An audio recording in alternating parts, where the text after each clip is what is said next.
Assalamualaikum warahmatullahi wabarakatuh. Salam senyum semua. Salam Ramadan. Baik saudara sekalian, bagi mereka yang ada headache ataupun pening kepala, saya mengharapkan anda pay attention, ataupun you kenal sesiapa yang ada pening kepala. Ataupun sampaikan dah teruk sampai nak kena macam apa tu migraine dah pun. Hari ni kita tak mau fokus pada migraine sebab migraine tu topik yang lebih serius. Walau bagaimanapun dia punya apa tu sempadan antara migraine dengan pening kepala ni agak tipis. Kadang-kadang orang tak tahu dia migraine ke, dia headache ke. Maklumlah kalau kita orang kampung kan, bukan kita peduli sangat asalkan kepala ni berat, pening, tak boleh fikir, nak semayang pun susah, nak tunduk susah kadang-kadang kan. Nak enjoy tak boleh lah sebab pening kepala kan. Headache, pening kepala bukannya satu perkara yang jarang you dengar, betul tak? Tapi selalunya orang selalu menyalahkan disebabkan oleh kepala kita ataupun our brain. Yes, it can be from the brain sebab selalunya para saintis dan doktor mengatakan ada saraf-saraf yang terganggu disebabkan oleh blood vessel kita dilate ataupun mengembang ataupun menguncup kan, kadang-kadang itu menyebab utama. Tapi sebenarnya beginilah, kalau kita ada isu-isu kita mulakan dengan genetik dahulu. Ada tak kaitan dengan orang yang mak bapaknya suka migraine turun kepada anak cucunya? Jawapannya ada, tetapi tak banyak, cuma lebih kurang 20-30% sahaja. Jadi you kena hati-hati. Namun kita boleh menukar wajah hidup pening kepala kita tu dengan melihat beberapa perkara. Yang pertama, you dan saya, terutama sekali wanita, dengar elok, cek 90% daripada masalah pening kepala ni bermula daripada you punya digestion atau pencernaan. Tapi yang paling penting ada satu organ yang ramai orang terlupa dan ramai orang perempuan dah buang pun. Okey, siapa yang lihat saya atau tengok ni, menonton ni, you jangan senyum-senyum kan kalau you dah buang, ataupun you kata, ya Allah, kenapa aku tak tahu dulu. Nak buat macam mana kalau dah buang, buanglah kan. Okey, kalau you dah operate satu organ namanya apa? Siapa tahu cepat? Gallbladder. Apa dia gallbladder dalam bahasa Melayu? Hempedu. Yalah, mungkin anda dah tersangkut dulu kan, ada gallbladder stone kan, ada batu hempedu, ada sampai infection, sampai dia punya bile duct tu saluran dia pun tertutup sampai you jadi kuning, demam, masuk hospital semua tu. Memanglah doktor kalau emergency sampai you kena operate semua tu kan. Jadi kita zaman moden ni kita tebuk 3 lubang aja lepas tu kita operate you kan. Jadi anda dah tak ada bile. Tapi bukan tak ada bile tetap akan dikeluarkan oleh oleh liver. Okey, cuma you tak ada sarung dia, kantung dia untuk simpanan, store of your bile. Jadi bile tu sentiasa keluar melalui liver you terus kepada you punya usus kecil. Jadi dalam digestion ni ada 4-5 organ yang penting. Tapi untuk pening kepala, untuk headache, yang paling kita nak fokus ialah kepada gallbladder. Sekejap Yang saya kata tadi, organ yang penting dalam digestion selain daripada mulut turun ke esophagus semua tu, sebenarnya nombor 1 ialah stomach. Nombor 2 ialah liver. Nombor 3 datangnya gallbladder tadi. Okey. Lepas tu datangnya pancreas, lepas tu datangnya small intestine. Kalau yang ini terganggu dulu, dia macam-macam boleh signal. Sebab di belakang 5 organ ni, kalau you boleh perasankan bawah pada ulu hati, tahu tak? Bawah pada button saya ni, bawah ni, bawah okey. Ni kat sini okey. Itu pergi ke kiri. Kat situ ialah you punya gallbladder, dan ke bawah pada rusuk tu semuanya besar tu dinamakan organnya nama liver. Okey, tengah ke kanan sedikit, bawah ulu hati tu itu tempat stomach you. Bawah sikit itu esophagus, bawah pada stomach tu terus dia rapat dengan pancreas. Semua ni mainkan peranan penting. Okey, sebab itulah kalau you pening, nombor 1 you kena check sekali ialah ada masalah tak dengan gallbladder you. Faham tak? Kadang-kadang you nak tahu tak tahu you dapat masalah ni, selalunya kalau you belum buang batu hempedu tu, selalunya kadang-kadang you sakit je, senang aja kat situ. Okey, dia bukan macam sakit gastrik, tapi dia sakit lebih sikit kepada belah kiri, dan kadang dia boleh naik daripada kiri tu ke sisi you, naik ke belakang bahu you, kadang-kadang sakit je sampai ke belakang telinga dan depan ni sebelah pipi kita, sampai naik ke kepala, sampai boleh pening kepala. Faham tak? Dan kadang-kadang organ-organ ni boleh sensitif kepada pankreas pun juga, maka dia boleh kena pening-pening belah-belah sini juga. Dan selalunya pening biasa ni, pening-pening ni, dia pening tension ni belah depan, okey, bukan pasal gallbladder. Yang you pening kepala pasal nak bayar hutang, pening kepala bergaduh dengan suami isteri, bergaduh pasal pasal PKP ni ke, atau masalah duit kan. Memang tu pening-pening stres. Itu sebenarnya yang paling kerap berlaku. Tetapi kalau tak ada apa-apa, you dalam keadaan tenang, you tengok blood pressure you pun hampir normal je, habis sangat borderline kot tinggi, so you mungkin nak salahkan blood pressure. Sebelum you salahkan blood pressure, you kena tahu nerve yang kat belakang ni dia terlalu sensitif kepada kalau apa-apa yang berlaku kepada gallbladder you, kepada hempedu you. Okey, nanti saya cerita apa nak buat, boleh tak? Okey, so nombor 1. Okey, nombor 2 adalah disebabkan oleh leher kita. Kita selalu suka tengok WhatsApp kan. Berapa jam kita tengok WhatsApp ataupun iPad ni? Okey, berapa jam leher kita ni sebenarnya secara you tak sedar dia bongkok. Jadi kita punya kepala ni selalu macam tu. Sebab tu saya kata setiap 1 jam kalau boleh ada clock kan, dia mesti suruh kita gerak. Pasal apa? Kalau you himpit you punya nerve kat bahagian leher, memang you akan dapat headache juga. So nombor 1 tadi gallbladder, nombor 2 jaga you punya leher, tengok jangan sampai terlalu lama tunduk macam tu. Jadikan waktu semayang 5 kali sehari tu betulkan balik. Setiap kali sebelum semayang ada 2 perkara yang saya lakukan. Sebagai orang yang berumur, kita kena cepat buat. Satu ialah senyum. Okey, saya dah mula pagi tadi dengan The Eastern Club, dia panggil the smiling therapy, smile therapy. Boleh kita buat. Lebih kurang 20 saat ataupun kalau tak boleh pun 10 saat. Senyum biasa, senyum ikhlas, tak payah kenyih. Tak kenyih tu macam tu, kenyih. Tak tahulah orang sini cakap apa kenyih tu kan. Okey. Senyum kambing, tetapi tak, dia senyum macam biasa, macam ni, okey.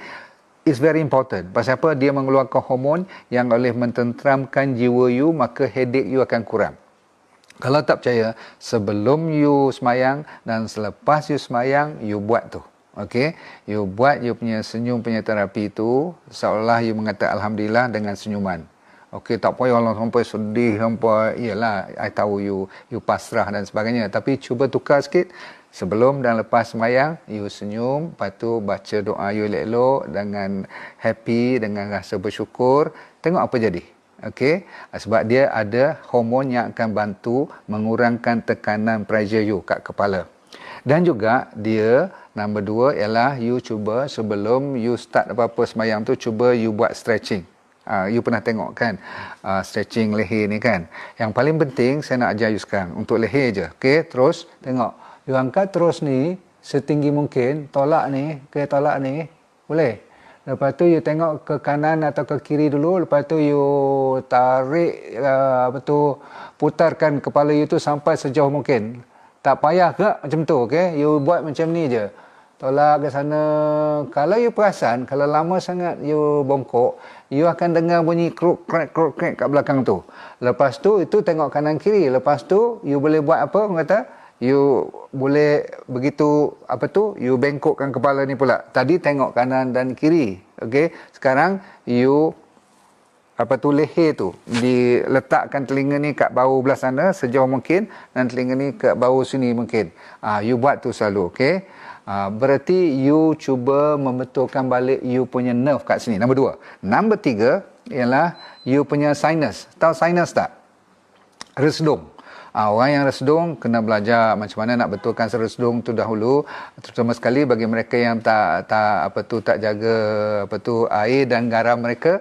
Itulah merupakan punca utama kenapa dia dapat resedung. Okey, saya ulang, garam dan air dahulu dibetulkan, baru nak cerita suplemen lain. Yang tu free je, you boleh buat sendiri. Setiap hari berapa? Minimum 2 liter untuk perempuan, 2,5 liter untuk lelaki. Kalau boleh, insya-Allah. Nombor seterusnya ialah kalau masih ada menses, ataupun baru menopausal, kita kena check hormone imbalance. Ini penyebab utama juga. Okey. Dan cuma 1-2% lagi tinggal yang tak berapa penyebab utama. Kalau you ada injury lama, tahu tak, you accident dulu ataupun you main rugby dulu, ada orang patahkan leher you ke, kan, masa scrum tu, ingat tak, macam-macam lah. Ataupun you terjatuh, ataupun ada kaitan dengan whiplash ke, kereta break cepat-cepat tu, you punya leher tu macam tergoyang-goyang macam tu kan, sampai sakit 2-3 minggu, lepas tu you baik. Kadang-kadang lama kelamaan bila dah berumur sikit mungkin, tapi 1% je. Ada satu lagi masalah infection, kalau you ada meningitis. Tapi kalau meningitis dia bukan masalah kronik, dia bila jadi you betulkan, dia hilang, dia baik betul. Okey. Ada masalah alergi, orang yang alergik kepada gluten, masalah tak boleh makan gandum, tak boleh makan susu, tak boleh makan beberapa jenis makanan atau kacang-kacang. Dia makan, dia boleh pening kepala. Yes, betul. You tahu tak, setengah orang tak boleh makan macam ni lah, minyak-minyak kan, yang selalunya datang daripada kacang-kacang tu. Okey. Dia tak boleh lah kan. Janganlah you nak lawan-lawan pula. Itu sebab body Tuhan dah jadi you macam tu. Caffeine, kopi, memang siapa yang kena makan kopi, benda-benda yang berkafein ni atau minumnya, memang dia boleh activate. Tetapi yang saya cerita akhir-akhir tadi, kalau you lupa pun tak apa, you tak boleh lupa yang 2-3 yang pertama. Apa dia nombor 1? Masalah bile, masalah keluarnya yang hijau tu. Okey. Bile dia punya daripada gallbladder tu, yang dikeluarkan oleh liver you. Yang ni untuk memproseskan minyak ataupun lemak daripada makanan you. Stomach you jaga protein. Okey. Pankreas you jaga apa? Jaga karbohidrat. Semua tu Tuhan dah bagi bidang tugas masing-masing. Jadi bila satu je terganggu hari ni, yang menyebabkan boleh pening kepala sangat-sangat tu, ialah gallbladder. Jadi cara pertama, kita nak test kod-kod lah betul yang saya cerita ni. You tekan gallbladder you. Saya tunjuk kat mana gallbladder, boleh tak? Ni tengah, ni bawah saya punya sternum ni kan. Ni papan dada saya, katakan bawah ni kat sini. You buat dalam 2 cm, lepas tu you akan tertempuh you punya rib, rusuk. Bawah rusuk tu, kat situ adalah kawasan yang dinamakan gallbladder, dalam. Jadi kalau boleh you urut elok-elok kawasan tu, tidur. You boleh buat sendiri sebab apa, perut you kan. Jadi you urut biar besar sikit, dalam 50 sen punya size, you tekan. Tengok dalam 5 minit, kalau you rasa pening you berkurangan, memang betul lah ada masalah dengan gallbladder you. Okey. Jadi nanti saya cerita macam mana nak membetulkan makanan ataupun apa lagi cara selain daripada urut.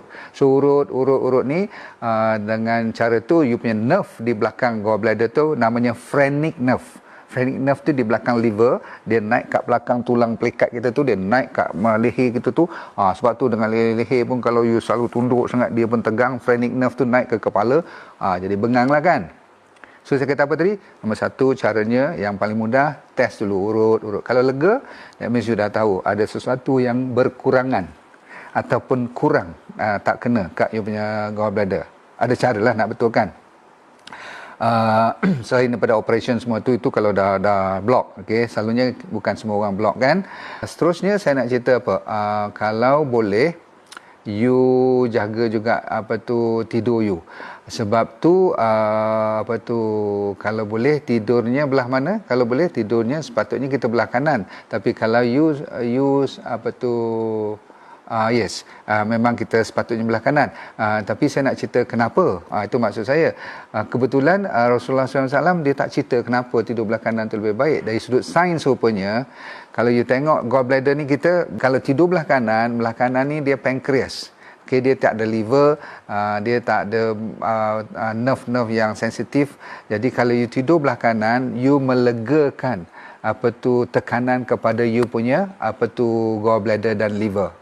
Katakan you tidur belah kiri, kan? You bayangkan you tidur mengiring ke kiri, jadi beratnya menekan ke liver dan menekan kepada you punya gallbladder.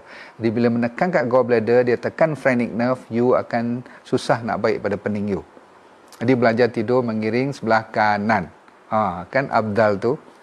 Okey, bagus. You dah dapat beberapa cara. Satu masaj, satu tidur belah kanan. Dan sekarang kita tengok lagi apa signal-signal lain yang you pasal apa pening-pening ni. Selalunya kalau ada kaitan dengan gallbladder, yang 90% daripada masalah utama kenapa orang pening-pening yang dia tak faham tu, dia selalunya beriringan dengan bloating. Dia senang kembung, dia senang burp. Burp ni apa? Sedawa. Faham tak? Sikit-sikit sedawa je. Tak makan pun sedawa. Dia urut orang, dia yang burp. Okey, right? Tak, maksudnya belching. Kadang-kadang dia macam jadi kembung, jadi angin. Lepas tu dia selalu ada sakit-sakit, sakit shoulder dia. Okey, so you kena perhatikan. Belah liver tu kalau boleh you legakan. So tidur belah kanan tu sebenarnya dia meringankan you punya keadaan. Cuma saya kata tadi, kalau you sakit juga lagi, you mengiring terbalik ke belah sana pula, belah kiri, untuk melegakan keadaan. Okey, sebab kod-kod nanti kalau you tidur belah kanan, kalau you rasa masih lagi pening kepala, you tukar tidur belah mengiring. Apapun you cari gallbladder you, okey, dia sebenarnya belah kanan. Your liver is on the right side, so you cari you punya gallbladder tengah-tengah tu, keluar sikit ke kanan 2 cm, turun ke bawah, urut kawasan tu, urut. Bagus, you boleh improve. Lepas tu you belajar betulkan you punya keadaan check and balance. Sama ada you punya nausea, you lower, ataupun you pening kepala selalu, ni ada kaitan dengan bal juga. Lepas tu you constipate, you senang dapat sembelit, ataupun you tak satisfied, buang air besar, ataupun you senang gian kepada gula. Kalau you suka gian pada gula, you pun bermasalah. Okey, dengan bal juga. Okey, selalunya you rasa itchy eyes. Kadang-kadang you boleh gatal mata, macam kena gigit binatang pula nanti. Okey, dan ujung-ujung sekali, yang paling sebab utama kenapa benda ni berlaku ialah tak lain tak bukan ialah pemakanan. Jadi hari ni saya nak cerita kat you, ada lebih kurang 10 atau 11 cara untuk mengendalikan masalah dari segi pening ataupun sampai dekat nak migraine ni. Ready? Number 1, iaitu pemakanan you. You ikut DND diet sebaik mungkin. DND diet adalah diet yang memperdepankan tidak adanya 3 perkara: susu, gula dan daging. Terus you tutup refrigerator you, daging-daging semua tu you bagi kat orang lain, tak apa, you jangan. You tengok apa jadi. Okey, kalau you banyakkan air dengan garam, lepas tu banyakkan buah-buahan belah pagi, lepas tu sayur-sayuran yang menghijau, selalunya beres. Maksudnya kita nak tinggikan serat. Sebab tu kalau you susah sangat nak makan, gigi pun dah nak habis semua tu, you buat smoothie. Tahu smoothie? Dan sebenarnya you boleh ambil fiber up. Jangan risau, sebab tu saya sediakan fiber up untuk diri saya. Walaupun saya makan buah dan sayuran, tapi kadang-kadang tak cukup. Itu tujuannya. Nombor 2 ialah, yang ni you boleh beli kat farmasi. Saya tak jual benda ni. You cari magnesium. Semua orang yang pening kepala, you cuba cari magnesium dahulu. Okey, kalau nak beli, ambil yang 300 ataupun tulis 400 mg dah cukup. Okey, jangan lebih-lebih. Sehari 1 biji cukup. Saya ulang lagi sekali, magnesium ada jual, tetapi tak semestinya you kena beli. Kalau you rajin makan bahan-bahan yang banyak dengan magnesium, selalunya pening kepala you akan hilang. Tapi bahan makanan banyak juga, tak payah beli daripada farmasi pun. Nombor 1 yang paling banyak ialah spinach. Spinach tu bayam, okey, atau semua jenis sayur-sayuran yang menghijau you ambil lah. Tak kira cauliflower lah, marunggai lah punya daun tu ke. It is known, spinach atau bayam is number 1. Number 2, potatoes. Ni kentang ni selalu orang yang buat keto diet semua ni kata jangan makan dan sebagainya. You nak tahu tak, kentang ni kalau you biar saja ada pokok boleh tumbuh atas dia. You biar je. Tu sebab berarti Tuhan bagi power of kentang tu, banyak mineral, banyak karbohidrat yang bagus, yang serat pun tinggi.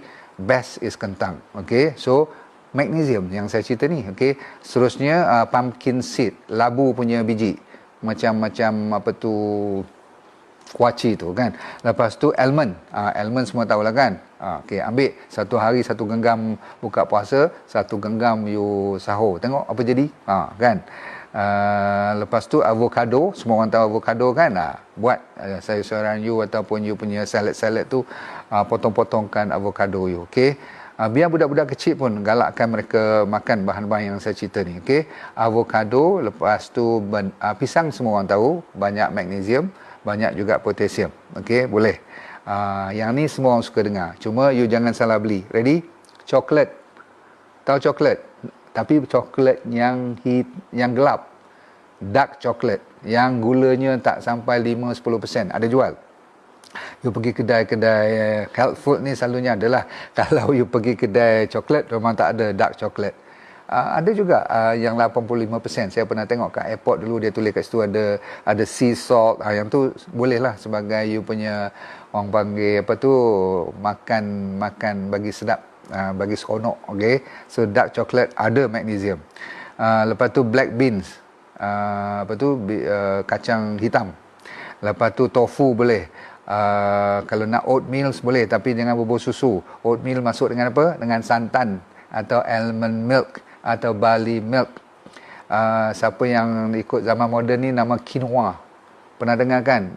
Makanan ganti sayur tu. Ataupun beras perang pun boleh. You kena ambil CoQ10. Kalau siapa yang pening teruk sangat, ada 3 step ni dahulu. Tukar diet, ikut D&D diet yang saya selalu cerita tu. Jaga magnesium you 300 mg, dan sekarang CoQ10. You pernah dengar kan CoQ10? Yang orang duk jaga jantung dan sebagainya tu, ambil 200 hingga 300 mg dah cukup, tak payah lebih-lebih. Lepas tu ambil banyak vitamin B12. Okey, B12 ni pun daripada sayur tadi semua dah ada. So kalau you nak beli juga, ambil multivitamin B12. Okey, B complex lah maksudnya. Okey, siapa yang ada menses problem sampai hari ni tak balance lagi, jumpa doktor. Doktor boleh bagi satu hormon namanya progesterone. Sebab you terlalu banyak masalah estrogen. Sama juga dengan orang orang pregnant, selalunya dia suka pening-pening kepala dan sebagainya ni. Doktor saja yang boleh handle you. Jangan pandai-pandai nak pergi ambil kat farmasi sendiri. Lepas tu saya suka kalau you ikut yang seterusnya, namanya omega 3. Terkenal untuk orang headache, dia ganti dengan omega 3 daripada ikan. Semua orang tahu dia ambil sacha inci. Okey. Sebab tu sacha inci very popular dalam kalangan produk saya. Yang paling popular ialah sacha inci oil, sebab dia anti inflammation, dia anti headache dan sebagainya. Memang terbaik untuk semua jenis masalah daripada pembuluh darah, otak kita dan jantung kita. One of the best. Okay. Kalau you pregnant tadi, apa yang dibenarkan cuma magnesium, omega 3 dan riboflavin.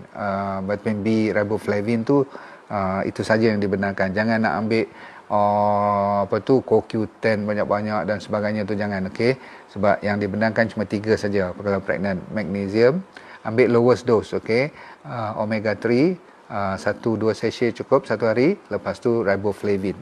Tulis ni kalau you pregnant. Dan kita tutup cerita dengan 2 masalah utama, penyebab utama kenapa orang kena headache atau migraine. Jawapannya ialah tidak lain tidak bukan stres dan tak cukup tidur. Okey, ada sikit lagi, iaitu matahari lah, vitamin D. Vitamin D ada kaitan dengan all other vitamin. Sebab itulah kalau you rasa vitamin mineral you tak cukup, selalunya saya memang cover dengan ni, 5 titik pagi, 5 titik petang. So tak ada salahnya. Kalau you tak pasti, you supplement. Kalau pasti, no problem. Okey, bagi mereka yang bila puasa ni, dia naik, bila petang je dia nak pening kepala. Bila nak ketat-ketat tangan tu, berarti dia selalunya hypoglycemia. Tahu hypoglycemia? Dia kekurangan gula dalam badan dia. Okey, maklumlah, tiap-tiap hari duk makan apa, lunch dengan breakfast selalu kan. Sekarang bila hari kedua, ketiga ni, dia selalu saya kata dah rasa nak ketar-ketar, nak rasa lemah sangat. So you boleh bila buka puasa, jangan lupa pada kurma dan jangan lupa kepada madu. Ingat kita dah dapat madu kita ni, rupanya you tengok dia tak penuh sebab kita takut ada gas dan sebagainya. Lepas tu kita kita make sure yang apa tu dia punya kualiti terjamin. Okey, dan kalau you dapat nanti besok minggu depan kan sampai nanti insya-Allah, tak tahu berapa hari saya pun tak tahu, tapi kalau dapat nanti yang ni yang gelap ni adalah kelulut, yang ni adalah apa tu madu tualang. Yang ni saya dah rasa semalam ni, saya dah minum setengah ni lah sikit ni kan. Rasanya manis hutan. You tahu tak manis hutan? Dia memang kasar dia punya manis dia. You buka je, you cium je, you boleh rasa macam hutan tu. Okey. Yang ni madu kelulut. Kelulut pun ada 2-3 jenis. Satu yang warna clear, satu yang warna hitam, dan dia cair. Okey, bukanlah cair macam air sejuk, tetapi dia lebih cair daripada yang ni. So jangan terkejut pula nanti you nampak yang ni macam kopi pula nanti kan. Tapi rasa dulu. Yang ni bagi saya, dia punya masam dengan manis tu ada kick. Tapi saya try dengan cucu saya, semuanya nak yang ni. So saya serah pada you. Dua-dua ada kebaikan, tapi saya kata dari sudut perubatan, you boleh ambil dua-dua pun. Kekuatannya lebih sikit pada kelulut, walaupun dia cair, tetapi dia punya ingredient tu ada kebaikannya. Cuma madu tualang ni sebab dia datang daripada hutan liar, dia memang lebih garang dan lebih berani. Maka budak-budak tu bila dia dapat tu rasa macam tinggi dia punya energi dia. Okey, so bagi anda yang migraine ataupun pening kepala disebabkan tak cukup, buka puasa nanti ambil satu sudu besar, sahur nanti ambil lagi satu sudu besar, no problem. Ramai orang gaduh nak bawa besi ke sudu dia, nak pakai plastik ke, jangan risau. Ada orang gila-gila mati kata jangan pakai sudu stainless steel. Ada orang kata mesti kena pakai kayu dan sebagainya. Jawapannya saya macam ni. Kalau you tuang dalam masa tak sampai 5 saat, lepas tu you minum, tak payah gaduh sudu macam mana pun.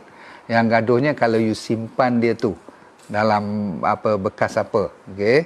So tak ada masalah. Mardi dah buat kajian juga. Sama ada you pakai ada orang kata plastik lebih dangerous ataupun sudu besi lebih dangerous, tak jadi hal. Okey, yang penting you dapat yang most pure one. So far saya bergaduh-gaduh dengan supplier, kata pasal apa kau bagi aku cair sangat ni. So dia kata doktor ni tak pergi cari sendiri, doktor tak tahu macam mana rupa dan musim mana, color apa, bunga apa dia pergi cari kan. Jadi kaitan dengan topik kita pada pagi ni yang migraine ataupun yang headache tu, rupa-rupanya ini adalah habuan kita juga. Okey, namanya DND kelulut, satu lagi DND madu tualang dan hutan liar punya madu. Betul, madu kelulut memang cair. Saya pun tak sangka cair macam ni. Saya ingatkan dia lebih lebih pekat. So saya telefon